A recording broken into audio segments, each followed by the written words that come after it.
My channel. ఈరోజు ఏం జరగబోతుందో తెలుసుకుందామా? ఇంకా ఎపిసోడ్లోకి వెళ్ళిపోతే రామలక్ష్మి చాలా బాధపడుతూ ఉంటుంది. ఇటు శ్రీను కూడా ఆదిని గుర్తు తెచ్చుకొని చాలా బాధపడుతూ ఉంటాడు. ఎలా అయినా ఈ పెళ్ళి ఆగిపోవాలి. ఎలా ఆగుతుంది ఈ పెళ్ళిని? ఎవరు ఆపుతారు చెప్పండి? కూడా కనిపించట్లేదు. ఏదైనా చేసి ఈ పెళ్ళి ఆపుతాడేమో అనుకుంటే పెళ్ళప్పటి నుంచి అసలు నాన్న కనిపించడమే మానేశాడు. ఎక్కడికి వెళ్ళుంటాడు అని సీను అనుకుంటాడు. ఇంకా ఒక పక్కన ఆద్యనేమో అక్కడున్న ఆడవాళ్ళందరూ బలవంతంగా పెళ్లి కూతురుగా చేస్తూ ఉంటారు. ఇక ఆద్య ఏమో ఎలా అయినా ఈ పెళ్ళిని ఆపాలి, రామాకి సౌరవ్ సార్ మంచివారని తెలియాలి, ఏం చేయాలి అని ఆలోచిస్తూ ఉంటే అంతలోకి ఆద్య అక్కడే ఉన్న ఒక ఆడామని దండం పెడతాను, ఒక్కసారి మీ ఫోన్ నాకు ఇవ్వండి, నేను ఒక ఫోన్ మాట్లాడాలి అని వెనకాలనే అమ్మో ఇంకేమైనా ఉందా, వాళ్ళు మమ్మల్ని చంపేస్తారు, మీకు నేను ఫోన్ ఇవ్వను అని అంటుంది. వెంటనే ఆద్య తన దగ్గర ఉన్న బంగారపు ఇయర్ రింగ్ తీసుకొని ఇదిగోండి ఈ వస్తువులు మీరు తీసుకొని ఆ ఫోన్ ఒక్కసారి నాకు ఇవ్వండి అని వెనకాలనే ఇక ఆడావా ఇదిగో అమ్మ ఫోను, కానీ వెంటనే మాట్లాడేసి ఇచ్చేసి వాళ్ళు వచ్చేలోపు సరేనండి చాలా థ్యాంక్ యూ అంటూ ఇక ఫోన్ తీసుకొని ఆద్య ఫోన్ చేస్తుంది. ఇంతలోకి ఆద్య ఫోన్ని బంటి ఎత్తుతాడు. హలో అని వెనకాలనే హలో ఎవరు, హూ ఆర్ యూ? బంటి నేను ఆద్యని. ఆద్యక్క నువ్వా? ఎక్కడున్నావు నువ్వు? ఫోన్ చేసావేంటి? బంటి ముందు అర్జెంటుగా ఫోన్ తీసుకెళ్ళి రామాకి ఇవ్వు, నేను రామాతో చాలా ముఖ్యమైన విషయం చెప్పాలి. అవునా అక్క, ఒక్క నిమిషం ఇప్పుడే వెళ్తున్నాను అని చెప్పేసి ఇక బంటి రామలక్ష్మి గదిలోకి వెళ్తాడు. ఇక రామలక్ష్మి ఏమో ఒంటరిగా ఏడుస్తూ ఉంటే రామలక్ష్మక్క ఆద్య అక్క నీకు ఫోన్ చేసి నీతో మాట్లాడాలని చెప్పింది. ఆద్య ఫోన్ చేసిందా? ఏది టివ్వు? ఆద్య ఎక్కడున్నావు నువ్వు? రామా అదంతా తర్వాత సంగతి, నీతో ఒక ముఖ్యమైన విషయం చెప్పడానికి ఫోన్ చేశాను. ఏంటి ఆద్య? చెప్తాను విను. సార్ ఏ తప్పు చేయలేదు. అవును, ఆ విషయం ప్రూవ్ చేస్తానని చెప్తే నేను అక్కడికి వెళ్ళాను. వెళ్ళేసరికి అక్కడ సౌర్య సార్ అష్మితతో జరిగిన గొడవ, ఆస్తి కోసమే అష్మితని పెళ్లి చేసుకుంటున్నానని సౌర్య చెప్పడం, ఇక అష్మిత వాళ్ళ నాన్న జరిగిందంతా చెప్పడం, ఇదంతా కూడా రామలక్ష్మికి చెప్తుంది. ఒక్కసారిగా రామలక్ష్మి అది విని షాక్ అయిపోతుంది. ఆద్య నువ్వు చెప్తుంది నిజం రామా, నేను చెప్పేదంతా నిజం. ఈ విషయం నీ దగ్గరికి చెప్పడానికి వస్తుంటే సౌర్య సార్ని నన్ను ఆ ప్రభాస్ గడు కిడ్నాప్ చేశాడు. సౌరవ్ సార్ని కత్తితో కూడా పొడిచేశాడు. ఇప్పుడు ఆదిత్య నా మెడలో బలవంతంగా తాళి కట్టడానికి ఇక్కడ పెళ్లి ఏర్పాట్లు చేశాడు. ఈ విషయం నువ్వు వెంటనే పెదనాన్నతో చెప్పు ప్లీజ్ రామా, నన్ను అలాగే సౌర్య సార్ని కాపాడే పరిస్థితిలో ఉంది నువ్వు మాత్రమే అంటూ ఆద్య ఇంకా అంటూ ఉంటే ఇంతలోకి ఆ పక్కనున్న ఆడావిడ ఆద్య చేతిలో ఫోన్ని లాగేసుకుంటుంది. ఇక ఒక్కసారిగా రామ ఆద్య ఆద్య అని అంటూ ఉన్న ఫోన్ కట్ అయిపోతుంది. మళ్ళీ ఫోన్ చేస్తూ ఉంటే ఫోను స్విచ్ ఆఫ్ అని వస్తుంది. ఇంతలోకి ఆద్య ఏంటండి వాళ్ళు పిలుస్తున్నారమ్మా, వాళ్ళు అసలే రాక్షసులు, ఇక్కడికి వచ్చి నువ్వు ఫోన్ మాట్లాడుతున్నావు తెలిస్తే నన్ను చంపేస్తారు, ముందు నువ్వు పద అని వెనకాలే ఆద్య చాలా బాధపడుతూ ఉంటుంది. ఇంకా ఒక పక్కన రామలక్ష్మి అయితే నా నాన్న అంటూ పరిగెత్తుకుంటూ ఇక మండపానికి వస్తుంది. రాగాలే రఘురాం ఏమైంది రామా, ఏమైందమ్మా అని వెనకాలనే నాన్న అది ఆద్య ఆద్య ఏంటి ఏం జరిగింది రామా అని జానకి అంటుంది. ఆద్యని ఆదిత్య అలాగే ఆ ప్రభాస్ వాళ్ళు కిడ్నాప్ చేశారంట. బలవంతంగా ఆద్యని ఆదిత్య పెళ్లి చేసుకుంటున్నాడు. అలాగే సౌర్య సార్ నేను అనుకున్నట్టు చెడ్డవారు కాదు, సౌర్య సార్ చాలా మంచివారు. ఆ అస్మిత కుట్ర వల్లే సౌర్య సార్ నేను కానీ ఆ అస్మిత చెడ్డదన్న విషయం ఆద్య తెలుసుకుంది. ఇప్పుడు వస్తుంటే దారి మధ్యలో సౌర్య సార్ని ప్రభాస్ వాళ్ళు కత్తితో పొడిచి ఆద్యని కిడ్నాప్ చేశారంట అని వెనకాలనే ఒక్కసారిగా రఘురాం అలాగే జానకి షాక్ అయిపోతారు. ఇక అక్కడే ఉన్న పద్మ అయితే అబ్బో చాలా బాగుంది, ఆ తగుదులమ్మ అంటూ భలే చెప్పిందిగా ఆ ఆద్య. అత్తయ్య నోరు ముయ్యవే, ఇదంతా కూడా నువ్వు ఉన్న ఆద్య కలిసి ఆడుతున్న నాటకం కదా, ఏంటన్నయ్య లేకపోతే ఇది ఇల్లరికం అంటూ శౌర్యాన్ని పెళ్లి చేసుకోవడానికి ఒప్పుకోలేదు. ఇప్పుడేమో ఆ అస్మిత ఏదో కుట్ర అంటుంది, అలాగే ఆ ఆద్యనంట ఆదిత్య వాళ్ళు కిడ్నాప్ చేశారంట. ఇదంతా అసలు నమ్మడానికి ఏమాత్రమేనా అనిపిస్తుందా?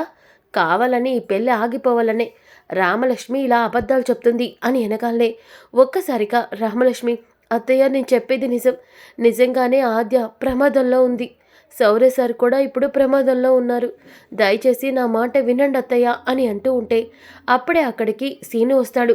రామలక్ష్మి నువ్వంటుంది నిజమా? ఆదిత్య ఆదిని కిడ్నాప్ చేశాడా? అయిపోయాడు వాడు నా చేతిలో అని అంటూ ఉంటే ఒక్కసారిగా పద్మ చేపట్టుకొని, సీను ఎక్కడికి రా వెళ్తున్నావు? అమ్మ అక్కడ ఆద్య ప్రమాదంలో ఉంటే ఏంటి నీకు? దానివల్లే ఇప్పుడు ఇన్ని సమస్యలు వచ్చాయి. సరిపోవా ఏంటి? ఇంకా దాన్ని పట్టుకొని వెళ్తానంటావేంటి? అన్నయ్య, రామలక్ష్మి సీనుల పెళ్లి చేస్తారని నాకు మాట ఇచ్చావు. ఆ మాటని నువ్వు నిలబెట్టుకో. వాళ్ళ పెళ్లి చెయ్యు అని వెనకాలే రామలక్ష్మి ఏడుస్తూ, నాన్న నేను చెప్పేది నిజం. అక్కడ శౌర్య సార్ ఆద్య ప్రమాదంలో ఉన్నారు. మనం ఒక్క నిమిషం ఆలస్యం చేసినా వాళ్ళు మనకి అవును నాన్న, నేను చెప్పేది వినండి అని అంటూ ఉంటే జానకి నాకేం అర్థం కావట్లేదు అని ఏడుస్తూ ఉంటే ఇంతలోకి అప్పుడే అక్కడికి కిషోర్ వస్తాడు.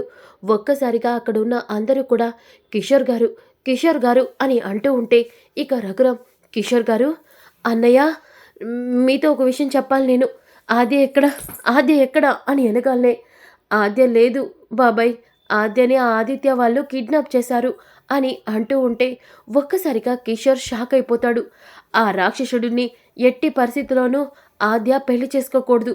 అవునన్నయ్య, ఆద్య ఎట్టి పరిస్థితిలోనూ ఆ రాక్షసుడిని పెళ్లి చేసుకోకూడదు అని వెనకాలనే ఇక పద్మ, బావుందయ్యా, ఇన్నాళ్ళు నా కొడుకు రాక్షసుడు అంటూ, వాడు దేవుడంటూ నువ్వు నీ కూతురు మాట్లాడారు.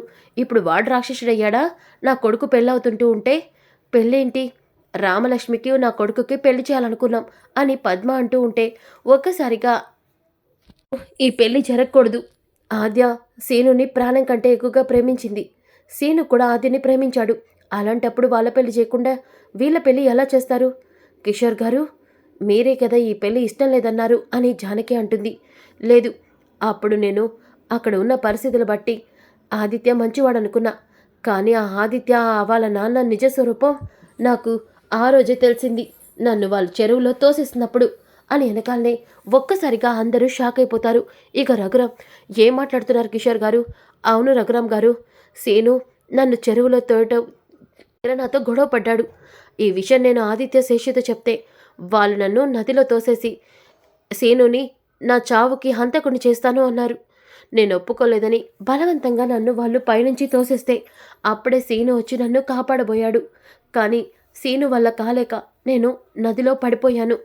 ఈ విషయం మీ అందరికీ చెప్పి ఆద్యకి చెప్పడానికి వచ్చాను. ఎలా అయినా మీరు నా కూతుర్ని కాపాడాలి అని కిషోర్ అంటూ ఉంటే ఇక రఘురాం, సీనయ్య ఏంటలా చూస్తున్నావు? నీ ఆద్యని కాపాడుకోవడం కోసం, రామలక్ష్మి ప్రేమని నిలబెట్టడం కోసం మనం ఇప్పుడే అక్కడికి బయలుదేరాలి. పద సీనయ్య అంటూ రఘురాం అలాగే సీను ఇద్దరు కూడా ఇక బయలుదేరతారు. ఇంతలోకి అష్మిత శౌర్యకి ట్రీట్మెంట్ చేయమని చెప్తుంది.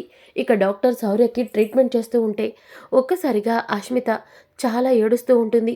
శౌర్య సార్, మీకేం జరగకూడదు, అవును మీకేమీ జరగకూడదు అని ఆదిత్యని ఇంకా ఒక్కసారిగా అక్కడ ఉన్న డాక్టర్స్తో ఎంత ఖర్చైనా పర్వాలేదు, సార్ మాత్రం బ్రతకాలి అని అంటుంది.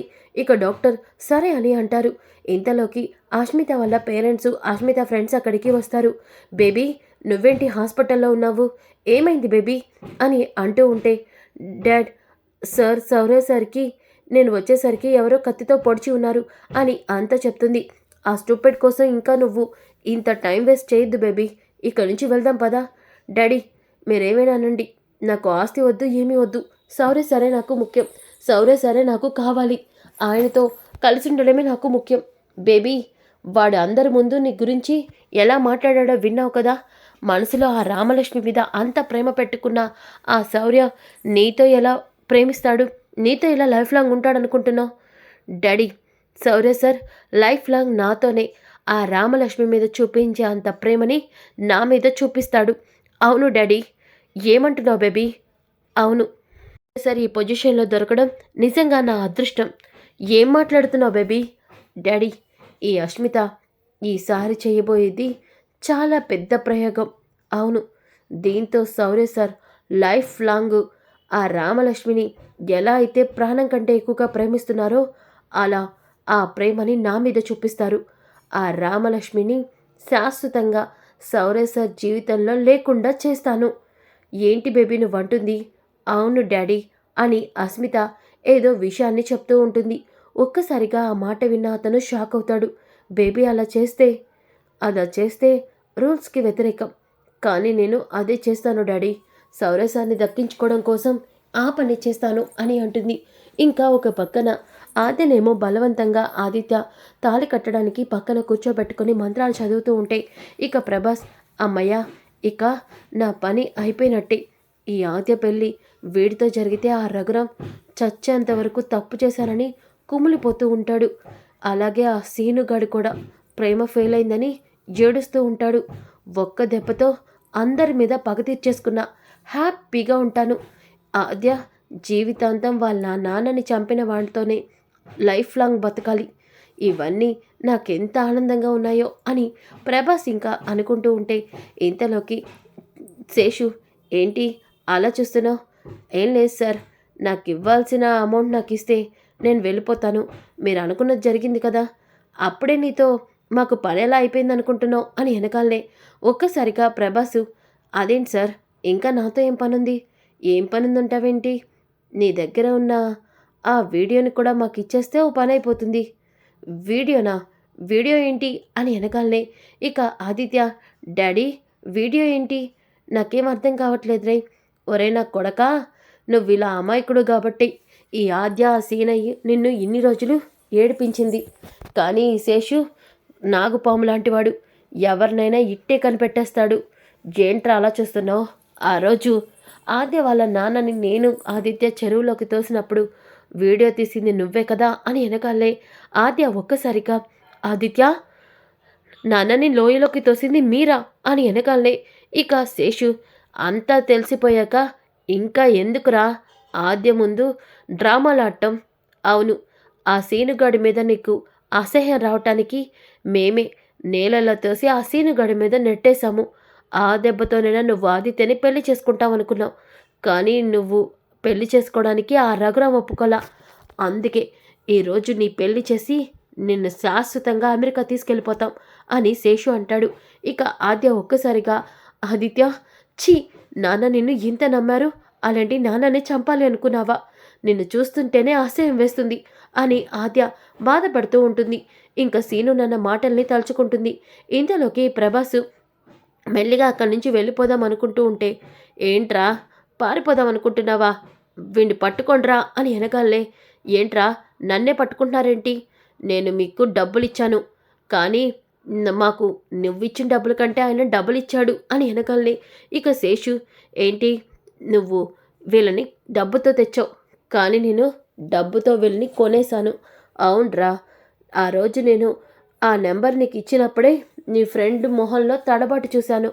అలాగే ఈ ఊర్లో రఘురాం మీద యదో పని చేసేది నువ్వు తప్ప ఇంకెవరు కాదని కన్ఫర్మ్ అయ్యాను. కాబట్టి ఆ పని చేసింది నువ్వే అని మాకు క్లియర్గా అర్థమైంది. వీడియో ఇస్తావా, నీ ప్రాణాలు తీయమంటావా అని వెనకాలనే ఇక ప్రభాసు, సరే సరే ఇదిగోండి మీకు కావాల్సిన వీడియో ఇస్తాను, నన్ను మాత్రం వదిలేయండి. సరే ఆ వీడియో ఇచ్చి పారిపో అని వెనకాలనే ఇక ప్రభాస్ వీడియో ఇస్తాడు. ఇవ్వగానే ఆ వీడియోని చూస్తూ ఉంటే ప్రభాస్ వాళ్ళని తప్పించుకొని పారిపోతూ ఉంటాడు. ఒక్కసారిగా శేషు, వాణ్ణి పట్టుకొండ్రా అని అనగానే ప్రభాస్ని రౌడీల్ని చంపేయమని చెప్తాడు. ఇక రౌడీలు ప్రభాస్ వెనక పడి ఇక ప్రభాస్ని కత్తితో పొడిచేసి నల మీద కొడుతూ ఉంటారు. ఇక ఒక పక్కన సీను అలాగే ఇంకా రోడ్డు మీద నడుచుకుంటూ ఎక్కడ ప్రభాస్ వాళ్ళు ఎత్తుకెళ్ళుంటారు, ఎక్కడ ఆద్య ఉండుంటుంది అని వెతుకుతూ ఉంటే ఇంతలోకి ప్రభాస్ ఫ్రెండ్ కనిపిస్తాడు. వెంటనే సీను అతని దగ్గరికి వెళ్ళి, చెప్పరా, ఆ ప్రభాస్ గాడు ఆ ఆదిత్య శేషుతో చేతులు కలిపి ఆద్యని ఎక్కడికి తీసుకెళ్లారు, చెప్తావా లేదా అని చితక్ కొడుతూ ఉంటే, చెప్తాను, ఊరు చివర ఉన్న బాడుబడ్డ బంగ్లాకి తీసుకెళ్లారు, అంతవరకే నాకు తెలుసు అని అంటాడు. ఇక సీను అలాగే రఘురాం బైక్ మీద అక్కడికి బయలుదేరతారు. ఇంతలోకి ప్రభాస్ని ఆ రౌడీలు కొట్టి ఒక దగ్గర పడేసి లోపలికి వెళ్ళిపోతారు. అలా దాని మధ్యలో ఉన్న సీను రఘురాం ప్రభాస్ని చూస్తారు. వెంటనే అక్కడికి వెళ్తారు. వెళ్ళేసరికి ప్రభాసు కొంచెం కొన ప్రాణాలతో ఉంటాడు. రఘురాం గారు, మిమ్మల్ని మీ కుటుంబం పరువు తీయాలని నేను చాలా చెడు పనులు చేశాను. కానీ ఆ శేషు నమ్మి నేను అతనితో చేతులు కలిపితే నా ప్రాణాలు తీయాలనుకున్నాడు. మీరే నన్ను కాపాడాలి. వాళ్ళిద్దరూ మంచివారు కాదు. కిషోర్ని చంపాలనుకుంది వాళ్ళే. ఆ వీడియో ప్రూఫ్ కూడా నా దగ్గర ఉంది. ఇదిగోండి, వీళ్ళు దీనికోసమే నన్ను చంపారు అని మొత్తం నిజాన్ని చెప్పేస్తాడు. ఇక సీను రఘురాం అక్కడ ఉన్న బంగ్లా దగ్గరికి వెళ్తారు. వెళ్ళేసరికి ఆద్య మెడలో బలవంతంగా తాళి కట్టబోతుంటే సీను వాళ్ళని చిత కొడతాడు. ఇక ఒక్కసారిగా వాళ్ళు షాక్ అయిపోతారు. ఇక రఘురాం ఎంత పనిచేశారా, కిషోర్ని నీళ్ళలో తోసేసింది కనుక ఆద్య మెడలో తాళి కట్టడానికి ప్రయత్నిస్తారా అని వాళ్ళని కొడుతూ ఉంటే ఒక్కసారిగా ఆద్య సీను అంటూ గట్టిగా వెళ్ళి హక్ చేసుకుంటుంది. అది చూసిన రఘురాం అలాగే కిషోర్ చాలా సంతోషపడతారు. ఇంకా ఒక పక్కన శౌర్య కోసం రామలక్ష్మి ఏడుస్తూ ఉంటే శౌర్యని హాస్పిటల్లో జాయిన్ చేయించిన విషయం అక్కడ ఉన్న ఒక అతను చెప్తాడు. వెంటనే రామలక్ష్మి వాళ్ళందరూ కూడా హాస్పిటల్కి వెళ్తారు. వెళ్ళేసరికి అక్కడ శౌర్య పేషెంట్లా ఉంటాడు. అది చూసి రామలక్ష్మి ఏడుస్తూ ఉంటే ఇక అష్మిత, ఏ రామలక్ష్మి ఎందుకు ఇక్కడికి వచ్చావు? శౌర్య సార్ని మళ్ళీ నా నుంచి దూరం చేయడానికి వచ్చావా? ఎందుకు ఇక్కడికి వచ్చావు? నోర్మొయ్, నీ వల్లే ఇదంతా. లేదంటే సార్ నేను కలిసి ఎంతో సంతోషంగా పెళ్లి చేసుకునేవాళ్ళం. నీ మూలాన మా పెళ్ళి ఇలా అయింది.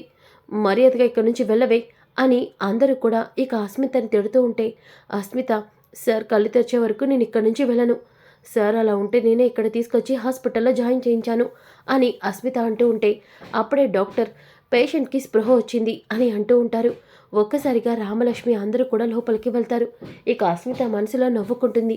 ఇంతలో శౌర్య కళ్ళు తెరిచి రామలక్ష్మి వైపు చూస్తాడు. ఇక అలాగే అందరూ కూడా శౌర్య నీకేం కాలేదు కదా అని అంటూ ఉంటే అంతలో అస్మిత సార్ అని శౌర్య ముందు నుంచుంటుంది. వెంటనే శౌర్య అస్మిత అంటూ రామలక్ష్మి చెయ్యి పట్టుకుంటాడు. ఒక్కసారిగా అస్మితని రామలక్ష్మి అని పిలవడంతో రామలక్ష్మి, సార్ నేను మీ రామలక్ష్మిని, ఆ అస్మితనేంటి రామలక్ష్మి అని పిలుస్తున్నారు అని వెనకాలనే ఇక శౌర్య కోపంగా రామలక్ష్మి వైపు చూస్తూ, ఏ అస్మిత, నువ్వేంటి నన్ను రామలక్ష్మిని ఎట్టి పరిస్థితిలో విడదీయలేవు. రామలక్ష్మి అంటే నాకు ప్రాణం అని అస్మితను చూసి చెప్తూ ఉంటే ఒక్కసారిగా అందరూ షాక్ అవుతారు. అంటే అస్మిత మళ్ళీ శౌర్య మీద ఏదో కుట్ర చేసిందనమాట. అదేంటో మనం తెలుసుకోవాలంటే కమింగ్ ఎపిసోడ్స్ని మిస్ కాకద్దు. ఈ వీడియో నచ్చితే తప్పకుండా లైక్ చేసి షేర్ చేయండి. Thanks for watching my channel. ఈరోజు ఏం జరగబోతుందో తెలుసుకుందామా? ఇంకా ఎపిసోడ్లోకి వెళ్ళిపోతే